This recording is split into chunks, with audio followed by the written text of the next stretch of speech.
Hello guys, welcome to my YouTube channel. तो आज हम सॉल्व करेंगे वीकली कॉन्टेस्ट 357 का तीसरा प्रॉब्लम। आप वीडियो पॉज करके क्वेश्चन पढ़ लो, फिर मैं एक्सप्लेन करता हूँ। ठीक है, देखो क्वेश्चन क्या कह रहा है। क्वेश्चन कह रहा है कि हमारे पास एक ग्रिड है। ठीक है, ग्रिड में कुछ वैल्यूज 1 होंगी और कुछ वैल्यूज 0 होंगी। 1 का क्या सिग्निफिकेंस है, बोल रहा है कि अगर जहाँ 1 है वहां पे एक थीप है।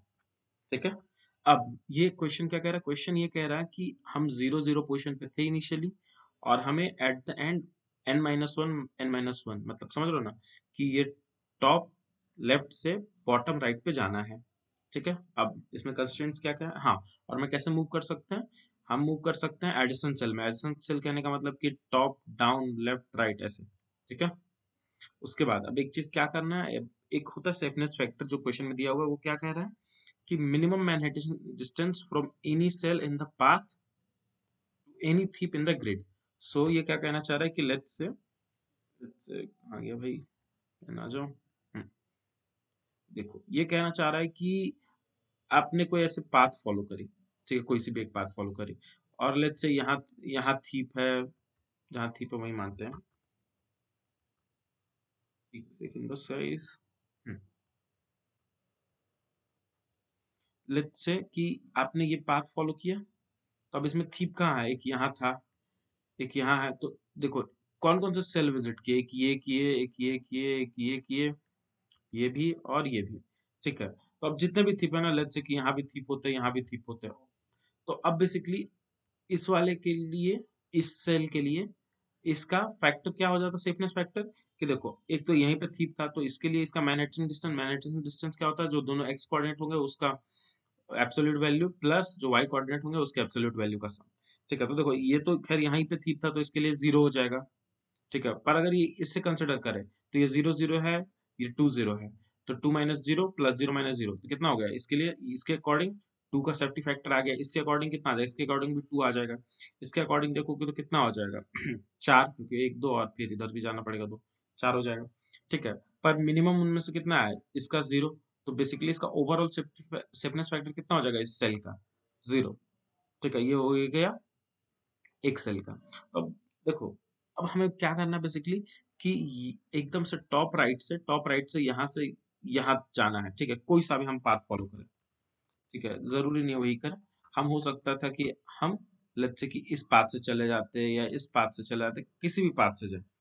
ठीक है, हमें एट द एंड वहां पहुंचना है सच दैट कि जो सेफनेस फैक्टर होगा, सेफनेस फैक्टर क्या होगा कि उस पूरे पाथ पे जो भी सेल होगा ना, जितने भी सेल वो विजिट करेंगे उस कोई भी पाथ में, जैसे ये पाथ फॉलो किए, तो इसमें जितने भी सेल आए तो सबका एक इंडिविजुअल सेफनेस फैक्टर होगा।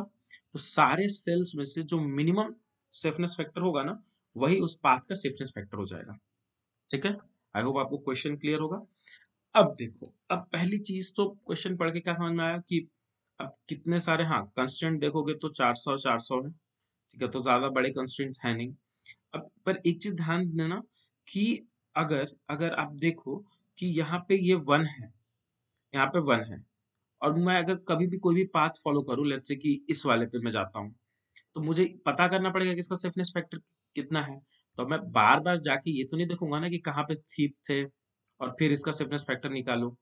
ठीक है, तो इससे बेटर मैं क्या करूंगा कि पहले एक हम एरे बना लेंगे सेफनेस फैक्टर का या सेफ्टी का कह लो। ठीक है, कि किसका कितना सेफ्टी है। तो वो हम कैसे कर सकते हैं, वो हम सिंपल बीएफएस लगा के कर सकते हैं कि एक क्यू था। सबसे पहले हमने क्यू में क्या किया, हमने पुश कर दिया। ठीक है, ये जरूरत नहीं है, यहाँ पे हटा दो उसको। और यहाँ पे मैंने 500 क्यों लिखा है, क्योंकि 500 से ज्यादा होगा ही नहीं, क्योंकि 400 कंस्टेंट थे। तो यहाँ से लेके सम यहाँ तक 500 के आसपास ही आएगा। या आप चाहो तो सेफ्टी के लिए, नहीं नहीं 500 से ज्यादा आ सकता है, तो यहाँ से इंट मैक्स कर देते हैं।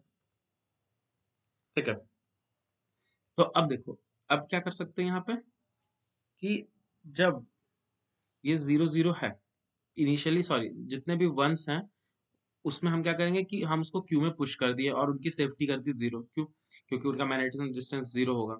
अब जब तक क्यू एम्प्टी नहीं हो जाता है, क्यू एम्प्टी नहीं हो जाता है, इसका कहने का मतलब क्या है कि इनिशियली क्यू में मेरे पास कितने एलिमेंट थे, बस 2 ही एलिमेंट थे। एक ये वाला 1 का और एक ये वाला, और इन दोनों का सेफ्टी फैक्टर मैंने कितना रख दिया, 0 रख दिया। अब यहाँ से मैं क्या कर सकता हूँ, यहाँ से यहाँ जाऊंगा, यहाँ से यहाँ जाऊंगा, तो बेसिकली देखो ध्यान से, तो मैनहट्टन डिस्टेंस क्या होगा कि यहाँ से या तो लेफ्ट जा रहे हो या तो तुम नीचे जा रहे हो, ठीक है, सॉरी राइट जा रहे हो या तो बॉटम जा रहे हो, तो बेसिकली तुम एक ही कोऑर्डिनेट चेंज हो रहा होगा, ठीक है। अगर तुम इधर भी जाते तो भी एक ही कोऑर्डिनेट चेंज हो रहा होता, या तो आई में चेंज हो रहा होता या तो जे में चेंज हो रहा था। तो ओवरऑल मैनहट्टन डिस्टेंस यहाँ से कितना बढ़ जाएगा, 1।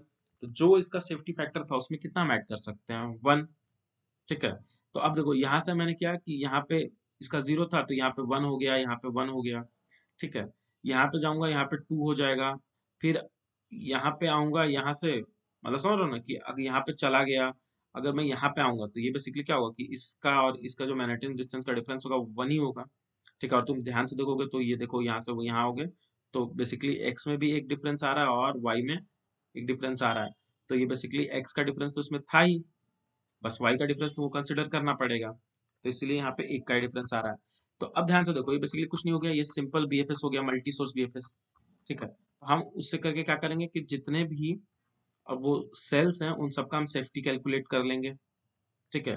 एक बार अब सेफ्टी कैलकुलेट हो गया, अब कुछ करना ही नहीं है, ठीक है। एक बार जब सेफ्टी कैलकुलेट हो गया, सबका सेल का सेफ्टी कैलकुलेट हो गया, तो अब हम क्या कर सकते हैं, अब हम इनिशियली 0 0 पे थे और उसकी सेफ्टी हमें पता है, ठीक है। जितनी भी सेफ्टी आई होगी उसकी सेफ्टी पता है।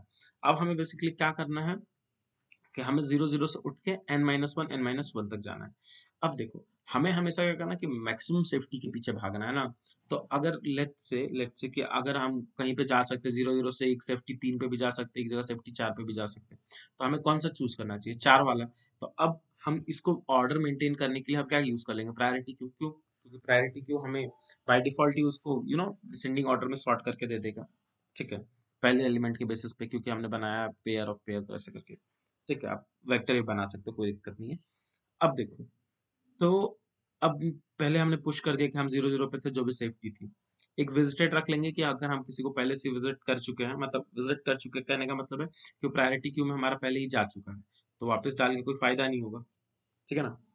तो अब देखो, हमने प्रायोरिटी क्यू को पहला एलिमेंट पॉप किया, चेक किया कि अगर हम एंड एंड पे पहुंच गए तो जो भी उसका सेफ्टी फैक्टर था, ठीक है, वो मैक्सिमम होगा उस टाइम पे। क्यों, क्योंकि हमारा प्रायोरिटी क्यू है ना, तो हमेशा मैक्सिमम सेफ्टी को ऊपर रखता है।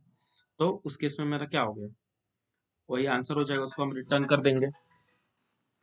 उसके बाद उसके बाद क्या हो गया कि अब इस पर्टिकुलर आई जे जो भी आया होगा, उस आई जे से हम क्या करेंगे, उस आईजे से हम जाएंगे कि जो 4 एडजेसेंट सेल्स थे उन पे। तो उसके लिए हमने लूप लगा लिया, बेसिकली कुछ नहीं है, dx dy रख लिया कि जब आई 1 होगा तो जे 0 कर दो। तो ये क्या हो जाएगा, बेसिकली i+1 कॉमा जे जो था वही रह जाएगा। फिर 0 - 1 पे क्या होगा कि आई सेम रह जाएगा, तो आई कॉमा जे-1 पे, बेसिकली वो 4 डायरेक्शन से कार्डिनल डायरेक्शन, ठीक है। वो हो गए। अब कंडीशन चेक कर लेंगे कि क्या ये चारों वैलिड है ना, कहीं आउट ऑफ द बाउंड तो नहीं जा रहा है। आउट ऑफ बाउंड नहीं जा रहा है, उसके बाद हम चेक कर लेंगे क्या हम इसको पहले विजिट तो नहीं कर चुके हैं। विजिट करने का मतलब क्या, कि मान लो कि हम यहाँ से यहाँ आते, ठीक है, और फिर यहाँ से वापस यहीं चले जाएं, तो ये तो नहीं करना है हमें, ठीक है ना। तो इसलिए हमने विजिटेड रख लिया है कि एक बार ये विजिटेड मार्क कर चुके हैं इसको, तो वापस इस पे नहीं जाएंगे, ठीक है। उसके लिए विजिटेड रख दिया, अब बस इसको पुश कर दिया। मतलब ये तो सिंपल बीएफएस है प्रायोरिटी क्यू के लिए, ठीक है। और अगर कुछ नहीं होता, आइडियली तो हम पहुंच ही जाएंगे, पर नहीं पहुंचे तो लास्ट में रिटर्न 0 कर देंगे, ठीक है। आई होप आपको ये सॉल्यूशन समझ में आया होगा। आपको इस पे कुछ भी डाउट हो आप कमेंट सेक्शन में जरूर पूछना, ठीक है गाइस। Thank you, bye.